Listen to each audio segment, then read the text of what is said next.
हम अक्सर पंडित जी व ज्योतिष शास्त्र के गुरुओं द्वारा यह सुनते आ रहे हैं कि कृष्ण पक्ष व शुक्ल पक्ष में यह कर सकते हैं, यह नहीं। परंतु हम में से बहुत लोगों को यह नहीं पता कि कृष्ण पक्ष व शुक्ल पक्ष की शुरुआत आखिर कैसे हुई। आइए जानते हैं। पौराणिक ग्रंथों के अनुसार दक्ष प्रजापति ने अपनी 27 बेटियों का विवाह चंद्रमा से कर दिया। ये 27 बेटियां वास्तव में 27 नक्षत्र हैं। चंद्रमा के 27 पत्नी होने के बावजूद चंद्र केवल रोहिणी से प्रेम करते थे। ऐसे में बाकी स्त्री नक्षत्रों ने अपने पिता दक्ष से शिकायत की। इसके बाद दक्ष ने चंद्रमा से कहा कि वह मेरी सभी पुत्रियों के साथ समान व्यवहार करे। दक्ष प्रजापति के डांटने के बाद भी चंद्र ने रोहिणी का साथ नहीं छोड़ा और बाकी पत्नियों की अवहेलना करने लगे। तब चंद्र पर क्रोधित होकर दक्ष प्रजापति ने उन्हें क्षय रोग का श्राप दे दिया।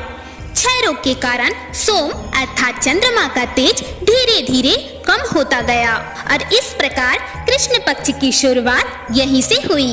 कहते हैं कि क्षय रोग से चंद्र का अंत निकट आता गया। वे परेशान हो गए। वे ब्रह्मा के पास गए और उनसे मदद मांगी।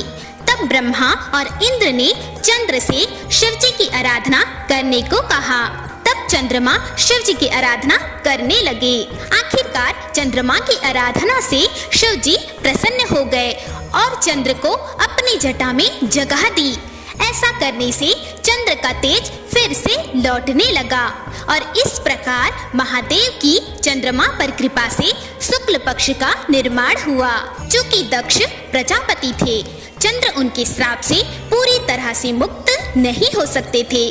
श्राप में केवल बदलाव आ सकता था और इसलिए चंद्र को बारी बारी से कृष्ण पक्ष और शुक्ल पक्ष में आज भी जाना पड़ता है। चंद्रमा की कलाओं के ज्यादा या कम होने के अनुसार ही महीने को 2 पक्षों में बांटा गया है, जिन्हें कृष्ण पक्ष या शुक्ल पक्ष कहा जाता है।